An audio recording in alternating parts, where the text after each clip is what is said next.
Good morning all of you. आज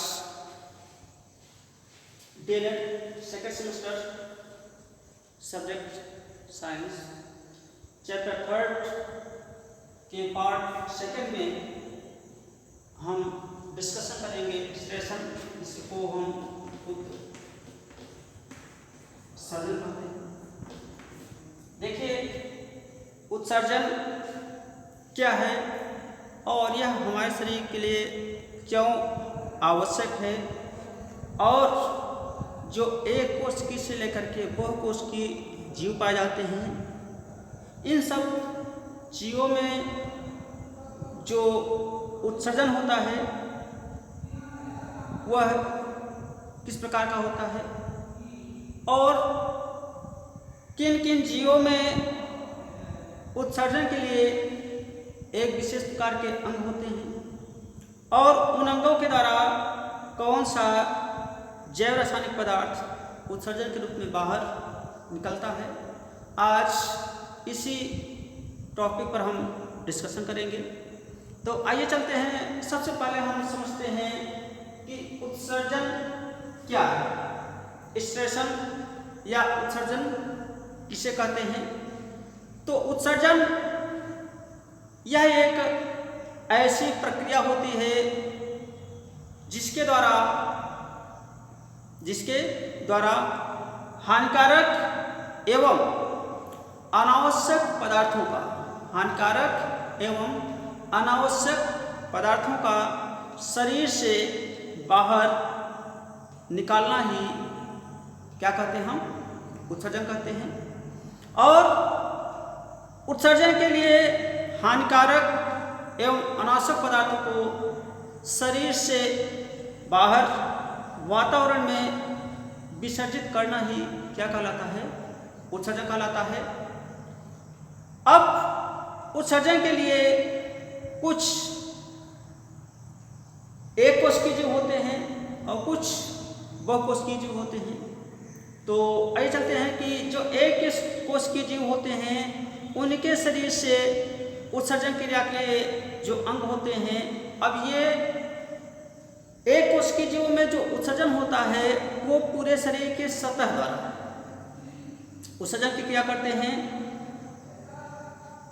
उसे हम मैल पीघी नलिका कहते हैं। उस मैल पीघी नलिका के द्वारा जो होते हैं, जो एक कोशिकीय जीव होते हैं उनके शरीर से बाहर निकलता है। इसी प्रकार कीटों में देखें तो कीटों के अंदर भी जो होते हैं कुछ मैलपीघी कोशिकाएं होती हैं। वो मैलपीघी कोशिकाएं जो होती हैं शरीर के अंदर जो अनावश्यक पदार्थ या उत्सर्जित पदार्थ होते हैं, उन उत्सर्जित पदार्थों को जो होता है बाहर निकाला जाता है। इसी प्रकार से देखा जाता है कि जैसे हमारे शरीर में वृक्क एक उत्सर्जित अंग होता है। इस वृक्क के द्वारा जो होते हैं मनुष्य के शरीर से जो होता है यूरिया नामक जो अनावश्यक अपशिष्ट उत्सर्जित पदार्थ होता है उसे बाहर निकाला जाता है। वृक्क के अंदर जो होते हैं नेफ्रेडिया की सेल्स होती हैं। उस नेफ्रेडिया की सेल्स जो होते हैं अल्ट्राफिल्ट्रेशन के द्वारा जो होते हैं शरीर से जो बनी हुई यूरिया होती है उस यूरिया को ब्लड से छानकर जो होता है शरीर से बाहर निकाल दिया जाता है। इस प्रकार से ये जो नेफ्रेडिया मैलपीघी नलिका होती हैं ये समस्त कशेरुकी प्राणियों में जो होता है उत्सर्जन के रूप में या वृक्क नलिका के रूप में जो होता है उत्सर्जन होता है। तो इसे हम क्या कहते हैं, उत्सर्जन के नाम से जानते हैं। अब आइए चलते देखते हैं उत्सर्जन तंत्र क्या कहते हैं। इसी स्टेशन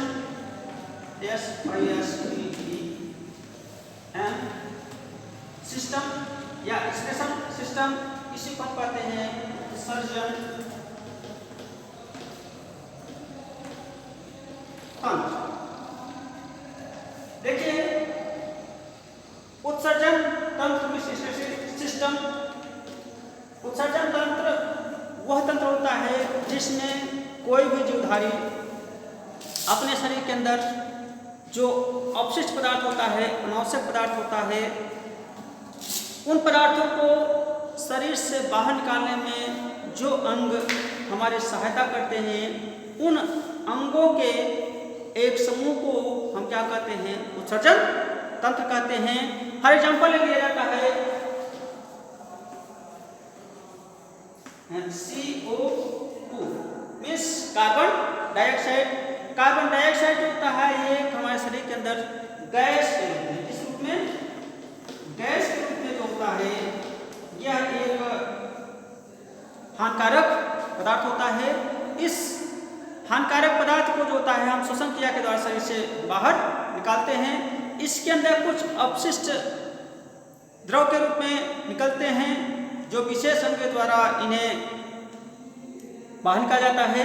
उन अंगों को हम उत्सर्जी अंग कहते हैं, और ऐसे पदार्थ को हम क्या कहते हैं, उत्सर्जी पदार्थ कहते हैं।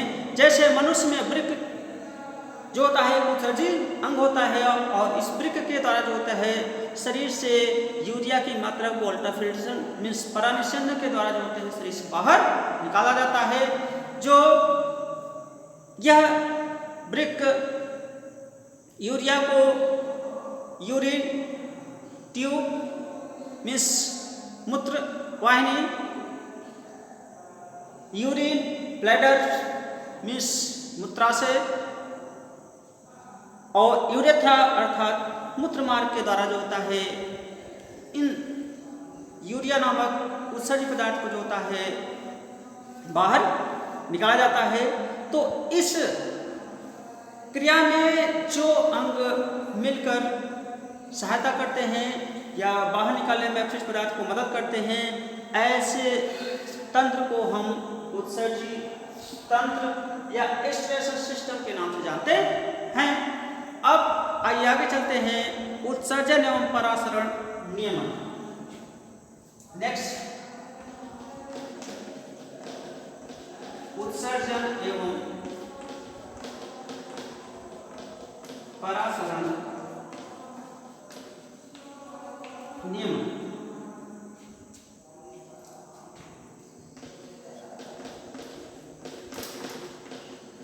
स्टेशन एंड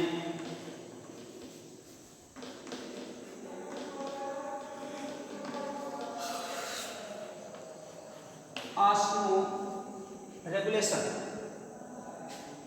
उत्सर्जन एवं एक्सक्रीशन एंड ऑस्मो रेगुलेशन। देखिए, उत्सर्जन एवं परासरण नियमन की क्रिया वह क्रिया होती है जिसमें किसी भी जीवधारी के शरीर से जो अनावश्यक पदार्थ होते हैं उनका शरीर से बाहर निकलना, और परासरण नियमन इस क्रिया में जो होता है हमारे शरीर के अंदर जो होते हैं कुछ तरल पदार्थ होते हैं, द्रव के रूप में होते हैं, उनका आवागमन करना जो होता है वो रेगुलेशन कहलाता है। इससे हमारे शरीर का जो होता है एक समन्वय बना रहता है। देखिए कि सभी जीवों में शरीर के अंदर जो होती है निरंतर उपापचय की क्रिया, कौन सी क्रिया, उपापचय जिसको कहते हैं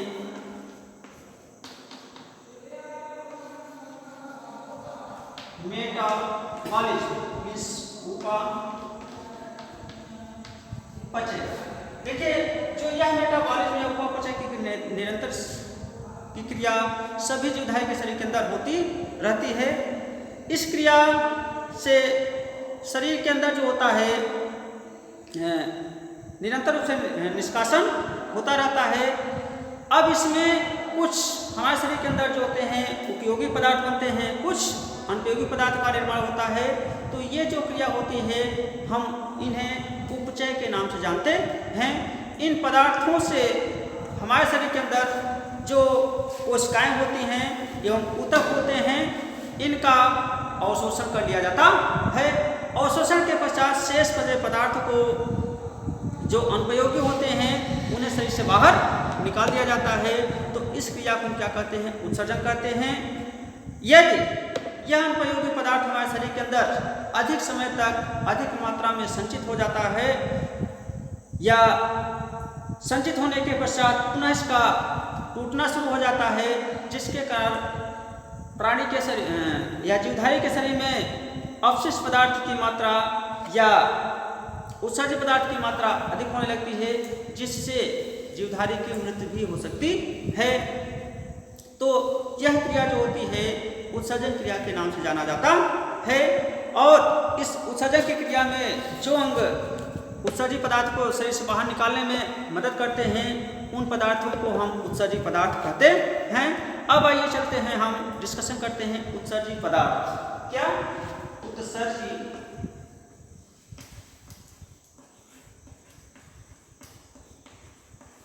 पदार्थ,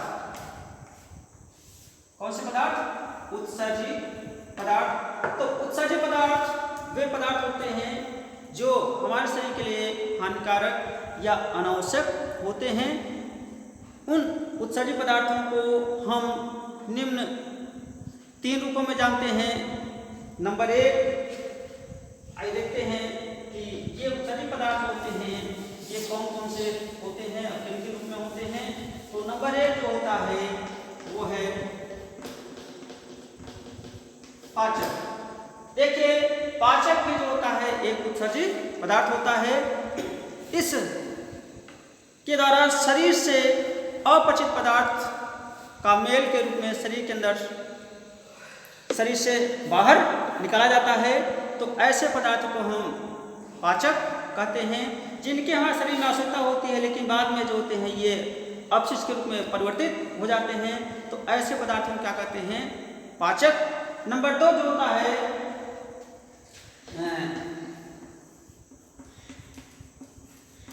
श्वसनीय। देखिए, श्वसनीय पदार्थ या श्वसनीय अपशिष्ट पदार्थ, श्वसनीय अपशिष्ट पदार्थ में जो होता है मुख्य रूप से CO2 अर्थात कार्बन डाइऑक्साइड होता है। जो यह कार्बन डाइऑक्साइड जो होता है श्वसन क्रिया के द्वारा जो श्वसनांग होते हैं उनके द्वारा शरीर से बाहर निकाला जाता है। तो ऐसे पदार्थ को श्वसनीय अपशिष्ट पदार्थ कहते हैं। अब आइए आगे चलते हैं। तीसरा जो पार्ट है नाइट्रोजन युक्त पदार्थ। तीसरा जो है वो क्या है? N2 युक्त पदार्थ। देखिए, हमारे शरीर के अंदर जो होते हैं कुछ नाइट्रोजन युक्त विभिन्न प्रकार के पदार्थ होते हैं जो नाइट्रोजन युक्त होते हैं। नाइट्रोजन युक्त होने के कारण ही ऐसे पदार्थ को हम नाइट्रोजन युक्त पदार्थ कहते हैं। ये नाइट्रोजन युक्त पदार्थ जो होते हैं निम्नलिखित प्रकार के होते हैं। नंबर 1 जो होता है, देखते हैं कि नाइट्रोजन युक्त पदार्थ जो है वो नंबर 1 में जो होता है वो है क्या है? अमीनो अम्ल। देखिए, ये जो अमीनो अम्ल है या अमीनो अम्ल भी जो होता है एक नाइट्रोजन युक्त पदार्थ होता है और यह जल में घुलनशील होता है। इसे सीप या घोंघा, सीप जानते होंगे, जिसको हम लोग पहले समय में या पुराने समय में जो होते हैं उसके शरीर के कंकाल भाग जो कैल्शियम कार्बोनेट का बना होता है उसको घिस करके जो है एक छिलने के रूप में उपयोग करते थे। या पहले के समय में इसी का उपयोग जो होता है, जैसे आज हम चम्मच से दूध पिलाने का काम करते हैं, वैसे उससे भी दूध पिलाया जाता था। उसी को हम क्या कहते हैं? सीप या गांव की भाषा में सुतुए भी कहा जाता है। इसी के स्थान पर जो होता है घोंघा या पाइला होता है, जो बहते हुए जल के किनारे नदी, झरने, तालाब इत्यादि में जो होते हैं पाए जाते हैं। इन पदार्थों के द्वारा जो होते हैं अमीनो अम्ल के रूप में जो होता है उत्सर्जित पदार्थ का उत्सर्जन किया जाता है। अब आइए अगला देखते हैं, नंबर B, ग्वानिल। देखिए, ग्वानिल भी जो होता है एक प्रकार का उत्सर्जित पदार्थ होता है जो मकड़ी तो जानते ही होंगे। मकड़ी जो होता है जो जाला लगाता है छतों या घरों में पाया जाता है, दिखाई देता है। मकड़ी एवं केचुआ, ये जो होते हैं जो उत्सर्जित पदार्थ का सेक्रेशन करते हैं, उत्सर्जन करते हैं, वो ग्वानिल के रूप में करते हैं। जिनके शरीर से चिपचिपा लसलसा पदार्थ निकलता है, वह पदार्थ जो होता है ग्वानिन होता है। और ग्वानिन जो होता है मकड़ी एवं केंचुए के लिए जो होता है एक अपशिष्ट पदार्थ के रूप में होता है। अब आगे देखते हैं जो तीसरा पाठ है प्यूरिन एवं पिरिमिडिन। सी नंबर में देखेंगे प्यूरिन एवं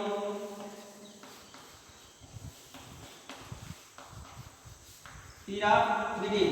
देखिए प्यूरिन एवं पिरामिडिन जो होता है ये भी एक नाइट्रोजन युक्त उत्सर्जित पदार्थ होता है। यह उत्सर्जित पदार्थ जो होता है कीट, पक्षी, मछली, उभयचर एवं स्तनधारी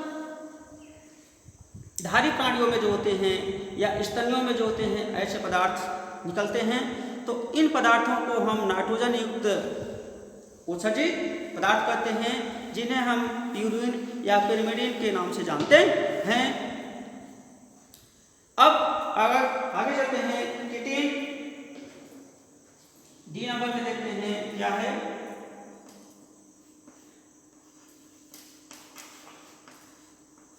देखिए किटिन भी जो होता है एक प्रकार का उत्सर्जित पदार्थ होता है। यह किटिन एक जैव रासायनिक पदार्थ होता है जिसमें नाइट्रोजन की सर्वाधिक मात्रा उपलब्ध होती है और यह पदार्थ जो होता है शरीर की सतह के द्वारा जो होता है बाहर निकलता है। तो ऐसे पदार्थों को हम नाइट्रोजन युक्त उत्सर्जित पदार्थ के नाम से जानते हैं।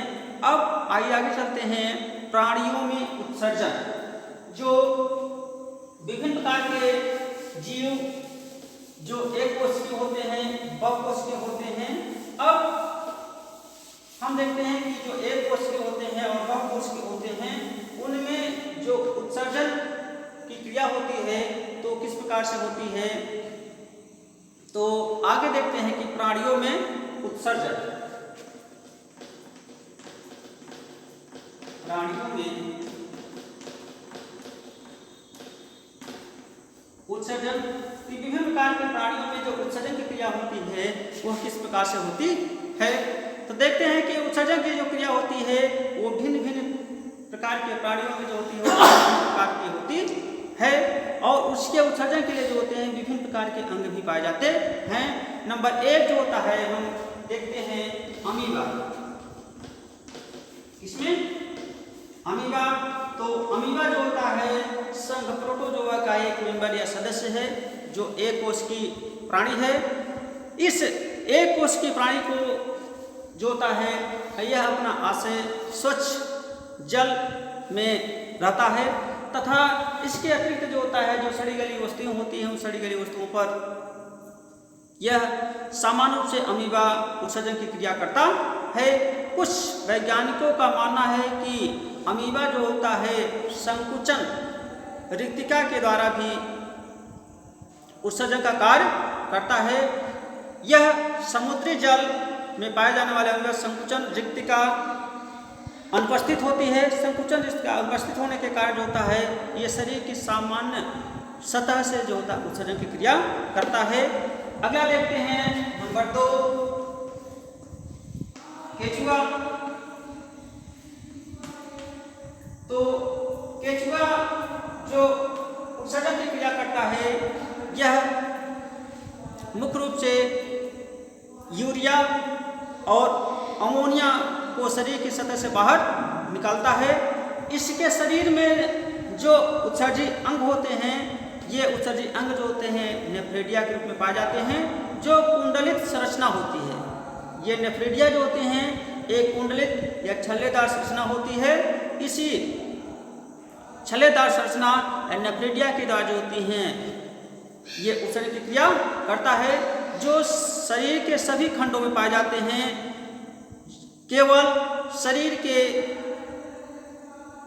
आगे से प्रथम 4 खंडों एवं अंतिम 10 खंडों में जो होते हैं ये नेफ्रेडिया नहीं पाए जाते हैं। शेष समस्त भाग में आशा कर सकते हैं 1 से लेकर के 10 खंड तक जो होते हैं नेफ्रेडिया नहीं पाए जाते हैं। शेष पूरी सतह में जो होते हैं ये नेफ्रेडिया या छल्ले के समान संरचना होती है वो पाए जाते हैं और पूरी सतह से जो होता है ये उत्सर्जन की क्रिया करता है। इसके शरीर में जो होते हैं नेफ्रिडिया मुख्य रूप से 3 प्रकार की होती हैं। एक नेफ्रिडिया जो होती है जिसे पटी नेफ्रिडिया, नंबर 2 त्वचीय नेफ्रिडिया और तीसरा ग्रसनी नेफ्रिडिया के नाम से जाना जाता है। अब इसके आगे चलते हैं कि नेफ्रिडिया की संरचना। तो जो नेफ्रिडिया की संरचना होती है एक कुंडलित या छल्लेदार संरचना होती है। इसके आगे इसमें नेफ्रोस्टोम होते हैं। तो ये नेफ्रोस्टोम जो होते हैं ये रोमी संरचना होती है। कुछ बाल के समान स्ट्रक्चर दिखाई देते हैं जो देह गुहा के अंदर खुलते हैं और कुंडलित बने रहते हैं। तीसरा पार्ट जो होता है नेक पार्ट होता है। इस नेक पार्ट के अंदर जो होता है सक्रिय नलिका होती हैं जो जिसमें गुहा के समान कुछ रोमी संरचनाएं होती हैं। इसके द्वारा भी उत्सर्जन करता है। नेफ्रिडिया काय तीसरा पार्ट पर जाता है। इस नेफ्रिडिया काय के द्वारा जो होते हैं यह इसमें कुछ रोम के समान भी संरचनाएं होती हैं जो नेफ्रेडियो रोम के नाम से जानी जाती हैं।